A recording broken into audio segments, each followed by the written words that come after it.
Now you might be wondering, what the heck is a Christmas tree doing in my living room in the middle of September? And that would be a perfectly reasonable question to ask. Welcome back to my channel. My name's Rachel and I make videos about quilting and my creative life, and today is a little bit of a behind the scenes video. I have a video to make for the Alice Caroline Christmas Sew Along Festival, and that will be happening in the mid of November. I was hesitating because it's my birthday weekend, but I'm not sure where it falls. So yes, it's mid-November, and today on the 15th of September I'm going to put my Christmas tree up because the Christmas tree needs to be there for the photos of the item that I'm making. And it's a Christmas tree skirt is the project that I have done a pattern for, done a video tutorial. Well, I'm saying done. I haven't done it yet. But I will have by the time you see in this video. So I've put the Christmas tree up today, much to my partner's dismay, and I just need to add all of the decorations onto it. So let's get doing that, and as I'm going through the whole process I'm going to share some behind the scenes footage for you of recording the videos, writing the pattern and all that type of thing. If you would like to sign up to take part, there's lots of other designers who are also providing a pattern. There will also be live events at the time of the festival, so you do get really good value for the tickets. There was one in the summer and this one is a Christmas themed project one. So anyway, link for that is in the description if you would like to take a look and sign up. Let's get decorating the tree. I usually add a lot of these type of things to fill out some of the gaps in the tree and add a little bit more foliage.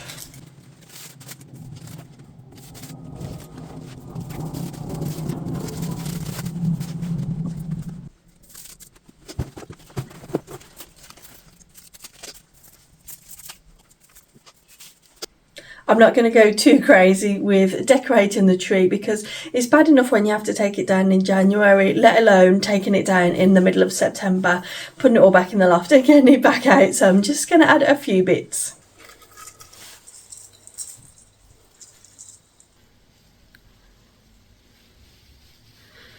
So here's a little look at the pattern that I designed, which is a Christmas tree skirt, which is a take on the Lone Star block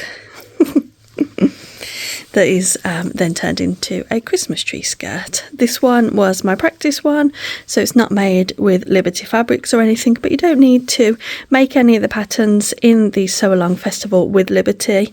It's just hosted by Alice Caroline, and all the makers will make it in Liberty. So I've got some lovely Liberty fabrics on the way to make my actual final one with, so I'll share that with you when it arrives. I think I need to tuck that underneath rather than up the wall, but let me know what you think.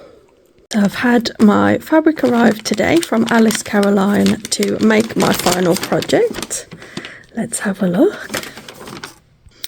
I'll just look at this beautiful bundle. So these ones here are Tana Lawn, and then this one on the top is a quilting cotton with a really nice gold metallic. Shall we open it? Let's open it. There we go.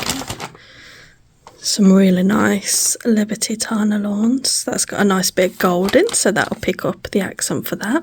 Now I wasn't sure on this red, but I think it goes quite nicely. Coming up a little bit more orange on the camera than what it is. A Betsy that's Christmas, and again got the gold metallics on. Another Betsy, this one's with the white background. Don't know how I would describe that. Drummers, pipers, just really like that. I thought it was quite a nice novelty print, and if there's any scraps it would be nice for fussy cutting. And then this one just screams Christmas to me. I don't know about you. And Alice Caroline always seem to wrap their parcels in these lovely little strips of fabric, so I thought that's really nice. So what I need to do now is wait until I'm ready to film the video and then do the cutting.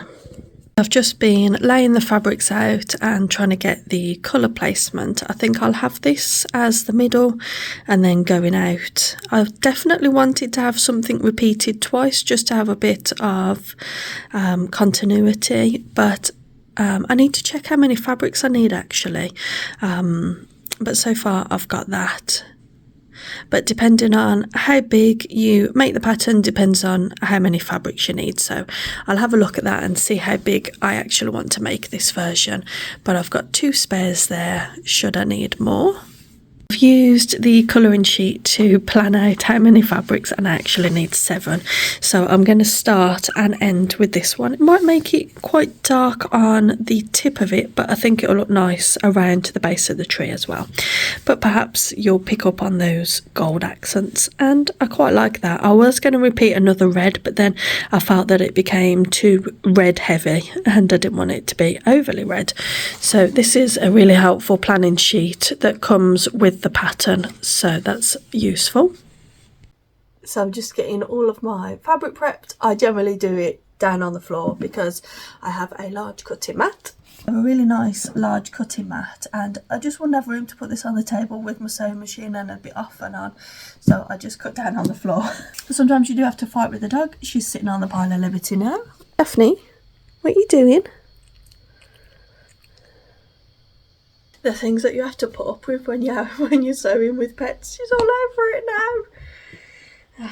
So anyway, need to cut these into 2.5-inch strips. This is the perfect pattern if you're going to use a jelly roll, but I wanted to choose the colours that I wanted, so I've opted for a non-jelly roll option, which is just as easy.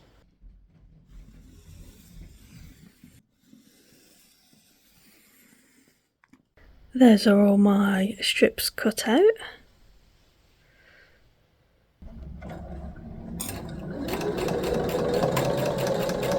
So I am almost halfway done sewing the actual star itself. Let me show you the half segment that I've done.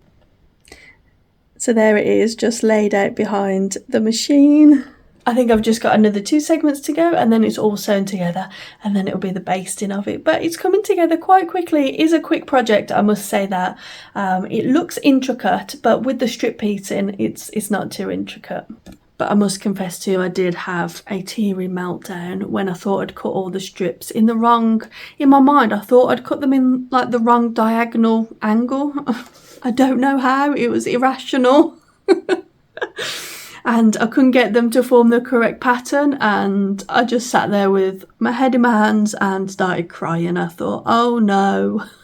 But I just got them in the wrong order. It was fine, I didn't have to redo anything. Oh dear, I think I needed a cup of tea at that point. Well, if I wasn't having a breakdown before over my supposed mistake, I have actually made a mistake. And all through the video I was telling people to cut 6 units, but it's actually 7. And I've just come to lay it out here on the floor. And I was like, why is it not fitting together? But it needs another unit. Normally with these you would do 8 units, but because it's going to go around a tree, it's going to be dimensional, you can get away with 7. I just wanted to quickly show you a little hack on how I get my skirt to look quite full, because sometimes depending on what type of legs your tree has got, it might like dip down in the middle. So I actually put a towel underneath and pad it all out, and that will help it just slope down really nicely. So depending on how your Christmas tree is like, just sloping it down would be to an advantage. On reflection, my Christmas tree could have done with perhaps another square, so making it 5 rows rather than 4-row repeat.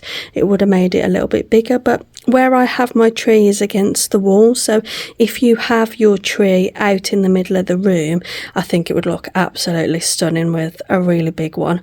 And it doesn't take that long to put together really, so unless you've got quite a small tree, which mine is, I would go for a 4. So unless you've got quite a small tree, which mine is, I would go for a 5-row repeat rather than a 4-row. So you'll need to follow the instructions on how to extend the size, but instructions are exactly the same, you just need a 5th fabric. The tree skirt is now finished. Can you see on the tree? I hope you've enjoyed seeing this behind the scenes footage. There was quite a few meltdowns, and as you can probably see, the table and the living room is an absolute bomb site. So I need to tidy up and get prepped to take some photos and then do the pattern writing. I won't show any of the pattern writing, unfortunately, because I don't want any type of plagiarism. I've had that in the past from some of my videos, so I just want to avoid that. But if you would like to check out the lineup of the other designers on the Christmas festival, or even purchase tickets, do check the link in the description box below. That is an affiliate link, so that means that if you sign up through that link, I do receive a small percentage of commission. So thank you in advance for anyone who decides to use my link to do that. But of course, there's never any pressure from me. I just hope that you've enjoyed seeing this short little behind the scenes video and the emotional turmoil that goes into creating these type of things. So until next time, you take care and bye bye.